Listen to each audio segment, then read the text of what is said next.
Guarantee के साथ कह सकते हैं कि जो लोग कल्पना कर रहे हैं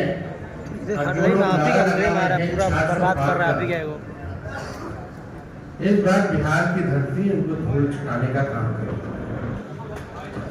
और हमने कई बार कहा है कि बिहार जो है वो चौंकाने वाला रिजल्ट देगा। हम सब लोग नौजवान हैं, बिहार के लिए नया सोचते हैं, प्रोग्रेसिव लोग हैं, पॉजिटिव लोग हैं। हम लोगों के पास विजन है, हम लोगों के पास रोड मैप है कि किस तरीके से बिहार को हम लोग आगे ले जाने का काम करें। हम सब लोग देश के हालात को भी देख रहे हैं, जहां तानाशाह रवैया अपनाया जा रहा है, जहां संविधान पर खतरा है। और ताजुब है, कई लोग जब हम लोग बोलते थे भाषण में कि भाजपा के लोग जो है संविधान को खत्म करना चाहते हैं, लोकतंत्र को खत्म करना चाहते हैं, इस देश की जो डाइवर्सिटी है उसको खत्म करना चाहते हैं, भाईचारे को खत्म करना चाहते हैं, शांति अमन चैन को भंग करना चाहते हैं, तो कुछ लोग सवाल पूछते थे कहां से कह रहे हैं कि भाजपा के लोग संविधान खत्म करना। आज आप लोगों ने देखा होगा, हमने ट्वीट करके एक वीडियो रिलीज किया है जब बैठक चल रही है गया में, भाजपा का इंटरनल बैठक है, चुनाव की तैयारी की बैठक चल रही है। वरिष्ठ नेता भाजपा के, वरिष्ठ मंत्री बिहार सरकार के प्रेम कुमार जी साथ बैठे हैं और उनके सामने एक भाजपा का वरिष्ठ नेता कहता है कि हमको प्रचंड बहुमत चाहिए, 400 पार कराइए और हम लोग संविधान को खत्म कर देंगे। हम लोग ये बताना चाहते हैं कि किसी मां के लाल में कम नहीं जो हमारे देश के संविधान को बदल सके, लोकतंत्र को छीन सके, और जो असली चेहरा जो बीजेपी का है वो सबके सामने उजागर हो चुका है। जो असली चेहरा जो है वो उजागर हो चुका है भाजपा का। यानी जो बात हम लोग कहते हैं कि संविधान का लोकतंत्र पे खतरा है, आज भाजपा के लोग ही जो है भाषण कर रहे हैं, खुल करके बोल रहे हैं कि संविधान को खत्म करना है। ये बाबा साहब अम्बेडकर का लिखा संविधान जो देश को जोड़ने का काम करता है, जहां सामाजिक न्याय के साथ साथ सबका सम्मान है, सबका अधिकार दिया गया है। और जब संविधान खत्म हो जाएगा तो लोकतंत्र खत्म होगा, तो लोकतंत्र खत्म होगा तो वोटिंग खत्म हो जाएगी। जो आप वोट करना चाहते हैं, आज चुनते हैं सरकार को, इनका असली एजेंडा है कि उस हिसाब से खत्म होगा और एक तानाशाही पूरे देश में जो है वो लागू हो जाए। और कोई पहली बार भाजपा के नेता ने नहीं बोला, दक्षिण भारत में भी भाजपा के लोगों ने बोला, राजस्थान में भाजपा के नेता ने बोला, और लगातार ये बिहार में हो रहा है। जब लोग जागरूक हो गए, जब अधिकार के लिए लड़ने लगे, जब दलित लोग की पार्टियां बढ़ने लगी, जब अति पिछड़ों का पार्टियां बनने लगा, पिछड़ों की पार्टियां बनने लगी, तो बीजेपी को डर हो गया। उसलिए चाहते हैं कि संविधान को खत्म कर दिया। तो आज बेहद खुशी है भाई इधर हाथ कि मुकेश सहनी जी ने आज महागठबंधन जो है उसमें शामिल हुए हैं, और हम सब लोग, पूरा राष्ट्रीय जनता दल परिवार, सभी हमारे महागठबंधन के सभी साथी, इनका हम लोग स्वागत करते हैं। और आप लोग सब लोग जान रहे हैं कि आज शामिल हो रहे हैं ये, लेकिन इससे पहले महागठबंधन में हम लोगों ने सीटों का ऐलान कर दिया है, सीटें बता दी गई कौन सा सीट कांग्रेस के खाते में गया और कौन सी सीटें जो है लेफ्ट पार्टियों के खाते में गई, और कौन कौन लोग कितने कितने सीटों पर लड़ेगा। तो आज मुकेश सहनी जी ने एक महत्वपूर्ण निर्णय लिया है। बिहार के हित के लिए, संविधान और लोकतंत्र आरक्षण को बचाने के लिए, तो हम लोग इनका स्वागत करते हैं और साथ ही साथ हमारी भी जिम्मेवारी बनती है इनको साथ लेकर के हम चलने का काम करें और इनको भी सम्मान दें। तो उसी तर्ज पर जैसा आप लोगों की जानकारी में है, जैसा महागठबंधन ने ऐलान किया था इसी जगह पे कि 26 सीटें जो है राष्ट्रीय जनता दल चुनाव लड़ेगी। तो हम राष्ट्रीय जनता दल अपने कोटे में से उस 26 सीटों में से हम 3 सीट जो है मुकेश सहनी जी को पार्टी का निर्णय हुआ है, पार्टी का निर्णय हुआ कि 3 सीटें जो है वो मुकेश सहनी जी को दी जाए। राष्ट्रीय अध्यक्ष जी का भी निर्णय है और वो 3 सीटें, पहला गोपालगंज है, दूसरा झंझारपुर है और तीसरा जो है मोतिहारी सीट जो है। ये फैसला हुआ है कि ये 3 सीटों पर मुकेश सहनी जी की पार्टी चुनाव लड़े। भले ही अलग पार्टी हो, लेकिन हम सब मिलकर के साथ चुनाव लड़ रहे हैं। यानी चाहे इनके सिंबल पे जो कैंडिडेट हो उनकी वो लड़ाई है, चाहे लालटेन पे कोई लड़ रहा हो ये इनकी लड़ाई है। और ये एक मजबूत गठबंधन आगे बिहार के भविष्य को देखते हुए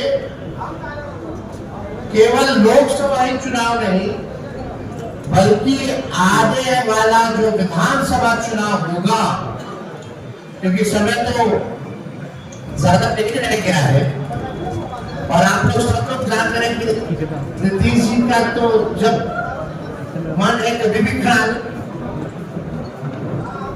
कभी भी हो सकता है। तो हमारा जो गठबंधन केवल लोकसभा का ही साथ था, हमारा गठबंधन बिहार के विधानसभा के लिए भी है और हम लोग मजबूती के साथ बिहार विधानसभा का भी चुनाव लड़ेंगे। और सभी जो सम्मान की बात लगातार मुकेश सहनी जी करते रहे हैं, जिस प्रकार से राष्ट्रीय जनता दल के महागठबंधन को इनका सम्मान दिया है लोकसभा के चुनाव में, विधानसभा के चुनाव में भी ये भैया बात बदी है ना। पूरा फ्रेम है खत्म कर दिया, दोनों कैमरा में चाहेंगे कि मुकेश सहनी जी जो है आप अपने समक्ष अपनी बातों को रखेंगे और ये बात रख ले तो जो आप लोगों का सवाल होगा शांति पूर्वक आप लोग पूछ सकते हैं। उसको बोलिए उसको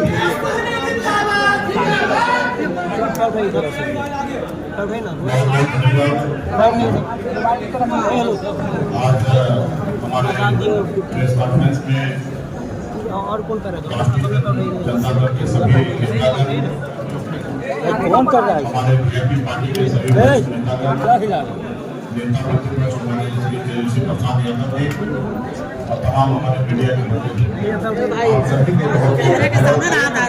समझ में नहीं आता है। महागठबंधन इंडिया गठबंधन के पार्ट हम लोग बने हैं और निर्णय यही है कि आगे लड़ाई लड़ना है। हम लोग हमेशा लालू प्रसाद यादव जी के विचारधारा को मानने वाले लोग हैं। गरीब पिछड़े समाज के धर्म संघर्ष के बदौलत आज हम लोगों ने अपने मुकाम को हासिल किया है। और जब मैं मुड़ के देखता हूँ तो हजारों समस्या हमारे परिवार में, हमारे लोगों के बीच में है। उस समस्या को दूर करने के लिए बॉम्बे के ऐशोआराम जिंदगी को छोड़कर मैं बिहार आया, अपने लोगों के लिए लड़ाई लड़ने लगा, आंदोलन किया, आंदोलन से हमने पॉलिटिकल पार्टी बनाया। और आपने देखा कि किस तरीके से हमने संघर्ष करने वाले लोग हम अपने सब भाग्य जीने का हमने निर्णय लिया था। और आपने देखा कि भाजपा ने किस तरीके से हमारे विधायक को खरीद लिया, हमारी पार्टी को तोड़ दिया, हमारे सहयोग से बिहार में सरकार बनाई। तो जागरूक कर रहा हूं कि अपने अधिकार के लिए लड़ाई करिए। हमारी लड़ाई है कि जब देश एक है, संविधान एक है, देश के प्रधानमंत्री एक है, तो हमारे साथ अन्याय क्यों? जब बंगाल में निषाद समाज के संयुक्त जाति, चाहे बिंद हो, बेंगाल हो, निन्ना हो, बना हो, चार हो, तिया हो, कटमर हो, गोरी हो, तमाम निषाद के संयुक्त जाति को आरक्षण एससी में मिल रहा है। आप दिल्ली चले जाइए, वहां पे निषाद समाज के संयुक्त जाति को आरक्षण मिल रहा है। और बिहार या उत्तर प्रदेश, झारखंड में नहीं मिल रहा है। कई बार भारतीय जनता पार्टी के वरिष्ठ नेतृत्व ने कई बार उन्होंने वादा किया कि हमारी सरकार बनेगी, हमारे साथ दीजिए, हम आपको आरक्षण देंगे। और कई बार हम लोगों ने उनको मदद किया, लेकिन जब उनकी मजबूरी होता है तो हर तरह की बातें करते हैं। और जब उनकी समस्या दूर हो जाता है तो भूल जाते हैं कि मल्ला का बेटा का भी कोई समस्या है, उसको दूर करेंगे। इसलिए हम लोग लड़ाई लड़ रहे हैं। पूरे यूपी, बिहार, झारखंड में अपने लोगों को जागरूक किए। हर लोगों ने हाथ में गंगा जल लेकर संकल्प लिया कि हम अपने आने वाला पीढ़ी के लिए, अपने बच्चे का भविष्य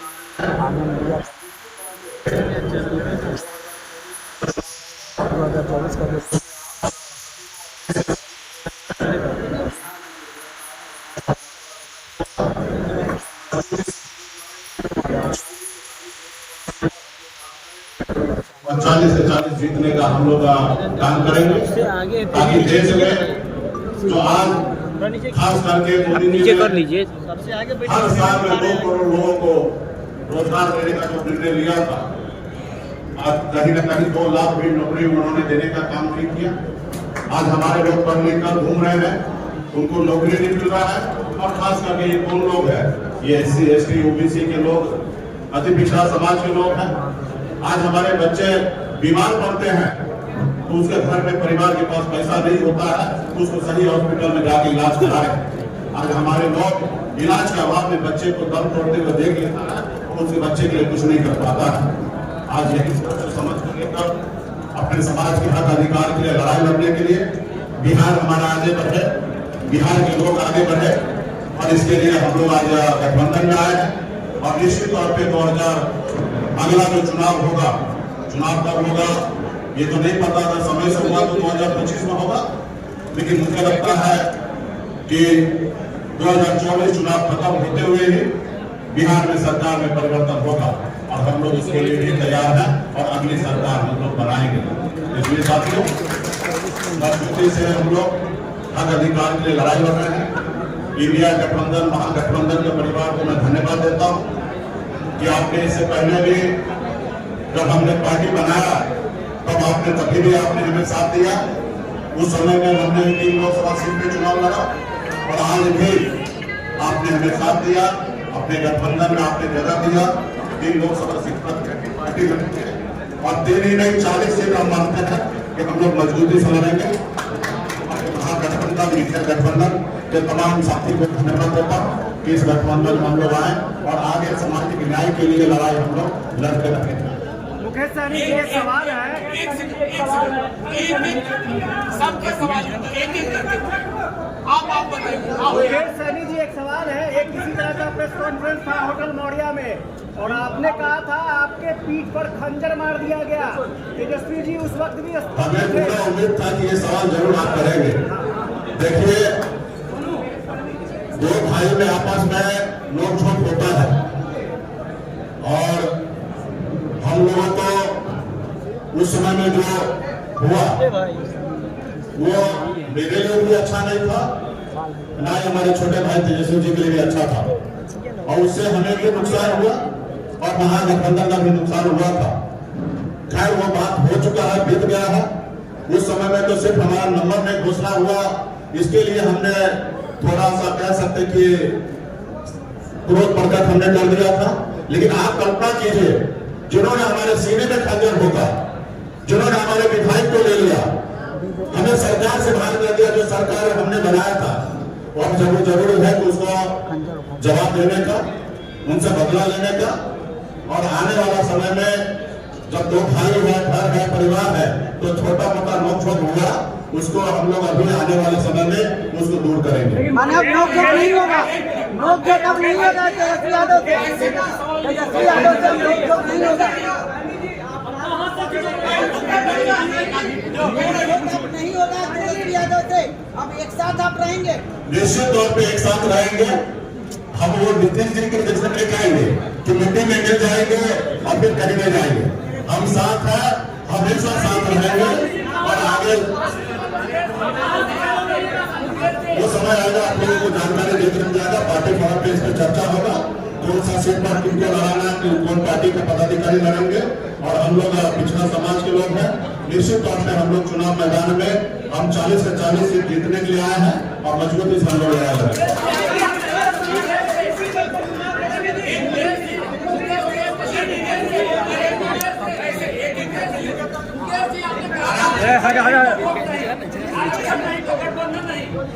निश्चित तौर पर हम वही काम कर रहे हैं। हमने पिछले बार में आपने देखा होगा, हमने कहा एक सीट लेकर जहर खा लेंगे लेकिन उस गठबंधन में नहीं जाएंगे।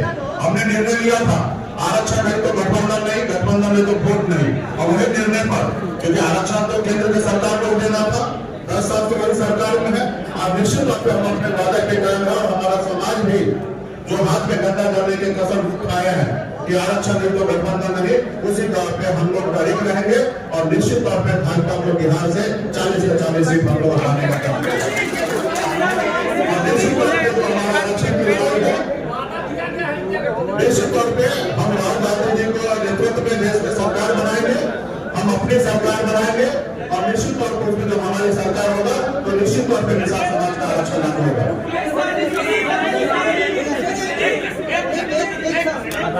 ये सारे सवाल एक तरफ से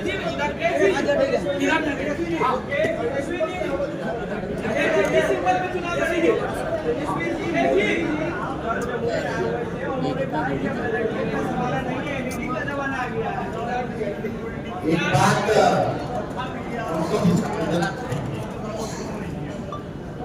लालटेन का काम क्या है? है ना, उठाइएगा मत। और सबसे आगे कई पार्टी के अलग अलग सिंबल हैं। तीर तो तीर रखते भाई मिसाइल कर लो। अब फूल तो फूल बना कर लोगों को,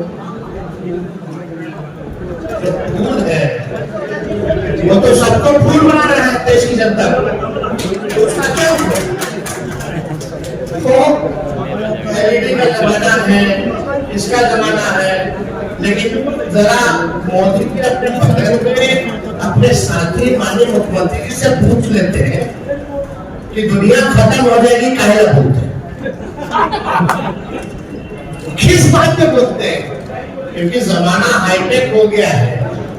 उसी बात पे ना मुख्यमंत्री जी कहते हैं वोट पे रहता है, ऐसा पूरा दुनिया खत्म हो जाएगी। सबसे पहले जो उनके साथी हैं उनको नहीं समझाना चाहिए उनको।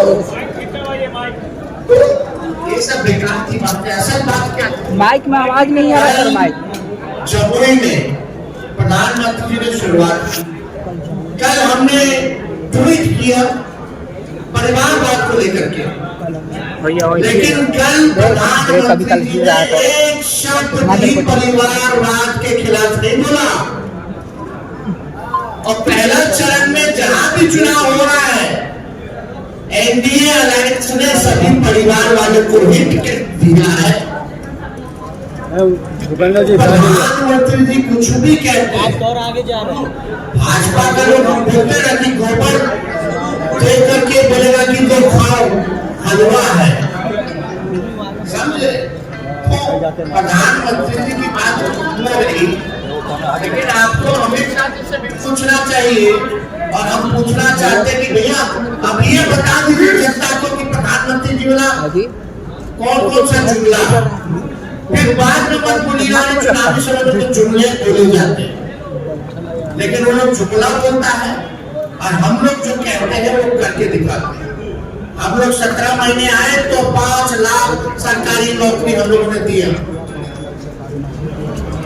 कल मुख्यमंत्री जी भी कह रहे थे, नौकरी का जिक्र कर रहे थे। बताओ जो मुख्यमंत्री 2020 में कहने लगा कहां से पैसा लाएगा, असंभव है। आज उनको भी हम नौकरी की बात करवा रहे, नहीं करवा रहे, हाथ से तुम्हारे कितने दिन हुए उनके पास। लेकिन परिवर्तन, यही फर्क भाजपा और महागठबंधन में है। हम लोग जो कहते हैं वो करते हैं।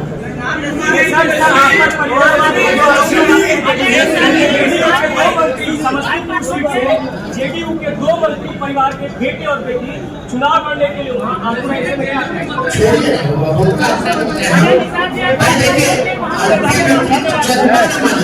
भूपेंद्र जी, हाँ दादा, भूपेंद्र जी